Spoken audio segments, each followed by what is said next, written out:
What's going on, everybody? It's your boy, Matt Stingray. Thanks for checking in to the Rock the Watch channel. Guys, today we're going to do a full review of the Pagani design PD-1649, the Pagani Ottavia. Let's rock this watch.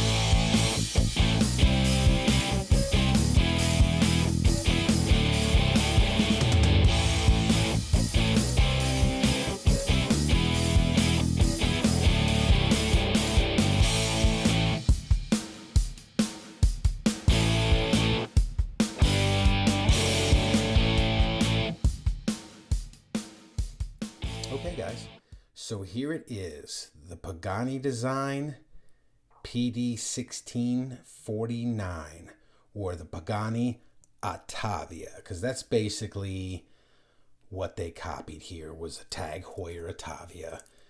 Everybody, if you didn't know that, that's kind of Pagani Design's thing. They make homage watches. Some would say direct rip-offs or copies, but either way, 6 of one, half a dozen the other. This is basically what it is a copy of a Tag Heuer Ottavia. So let's get to some of the specs and features of this watch. This watch has a case diameter of 44 millimeters, has a case thickness of 15 millimeters, lug to lug of 50 millimeters, lug width of 22 millimeters. The movement in this watch is an NH35, and that was a good choice. That's a good choice of movement there. This is made of 316L stainless steel. It has 100 meters of water resistance. It has a signed crown with the Pagani design logo. No crown guards, as you can see there. Really digging that lately. I like watches where the cases have no crown guards. I just like the way they look lately. This has a 90-click bi-directional bezel. It has a mineral crystal glass there, which is domed and heavily AR coated. As you can see, it's got the blue. Look at that. There it is, catching that right there. Got a lot of AR coating on that. Bracelet is 22 meters at the top, tapering down to 18 millimeters, back up to 20 millimeters at the signed pressed clasp. It has solid end links, and we will roll in a lume shot right here.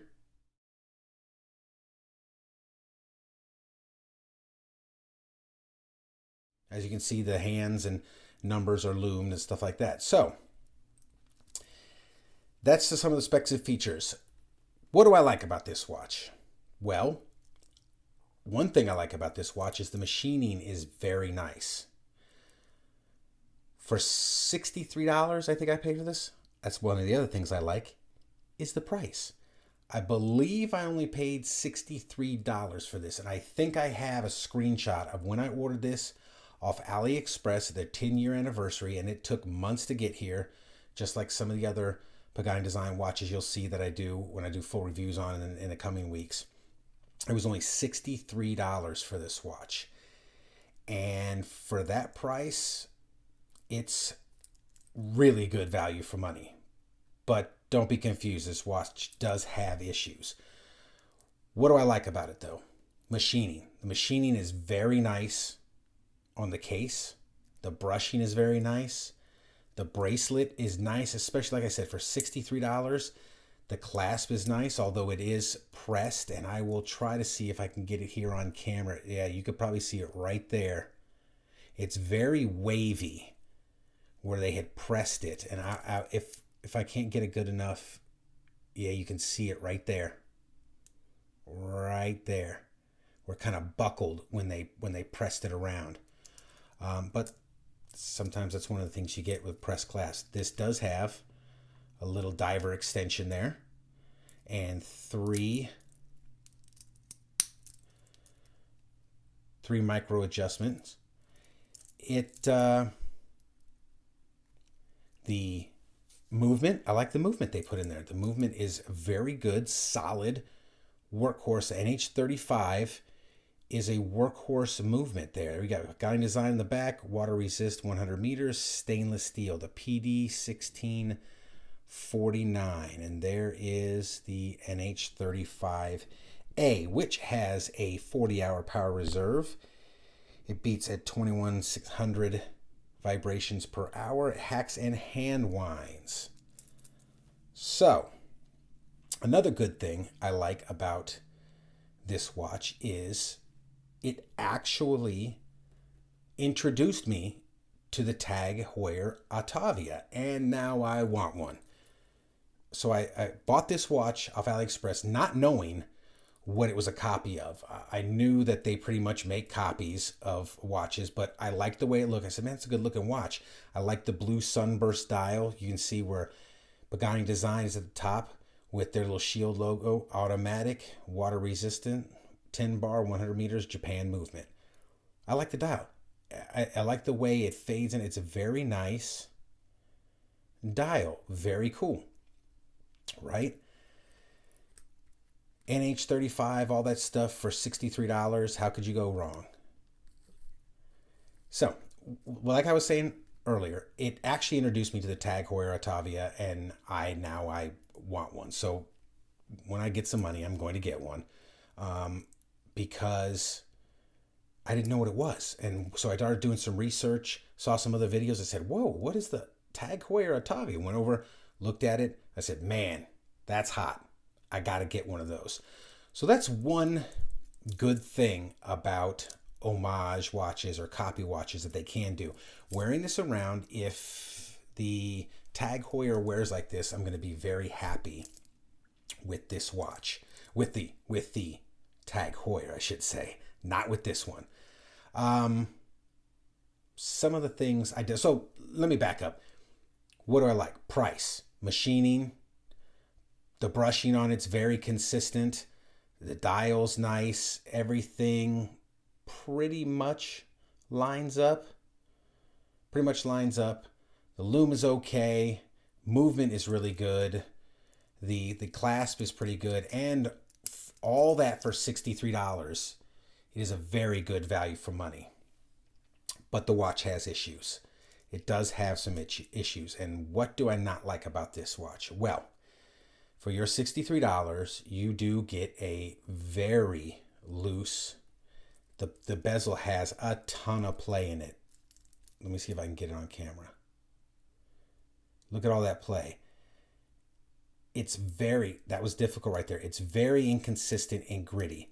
I don't like 90 clicks. Give me it to 120, give me a 60. 90, I don't like 90 clicks, but you get a very inconsistent.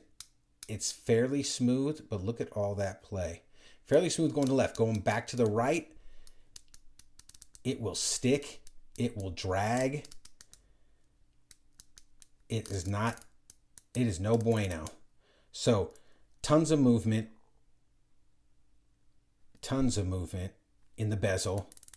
Inconsistent clicks, and you kind of got to wiggle it to get it to, in certain spots, it'll get stuck. Like I said, especially going back this way, feels real gritty. Okay, there's one. Two, the crown. The crown. Look at how much play and wiggle is it. Look at that sucker. Look at that. The movement's actually moving in there. Look at when I do that.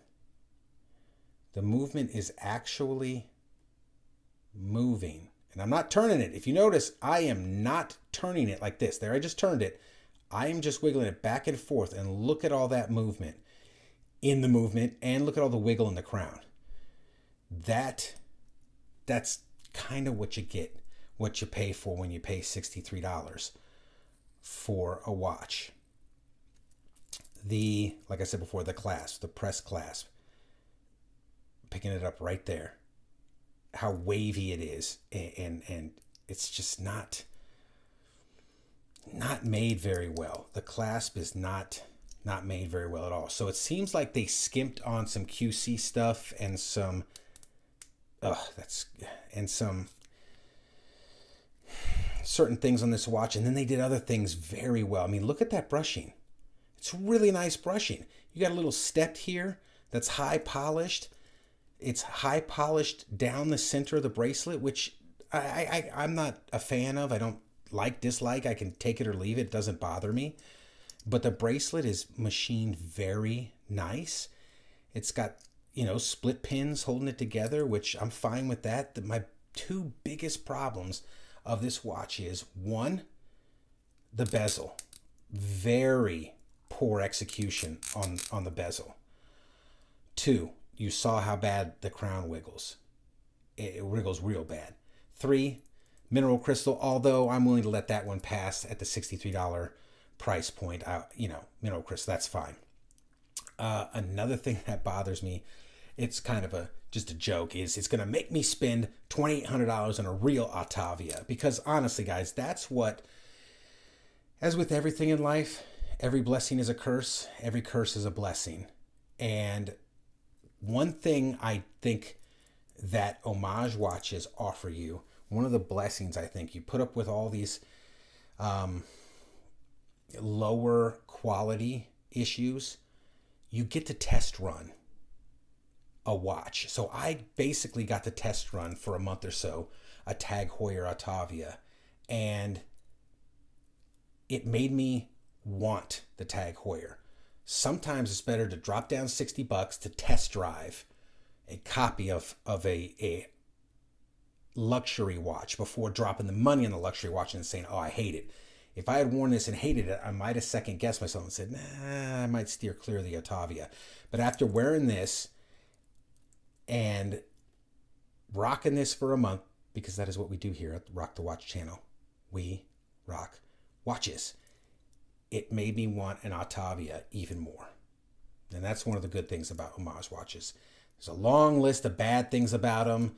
They're fakes, they're copies, they're replicas. You'll hear all that jazz from the YouTube watch community and the forums and stuff like that. But one of the good things I will say is they let you test run for a cheap price a basic copy of higher end luxury watches. So there it is, guys.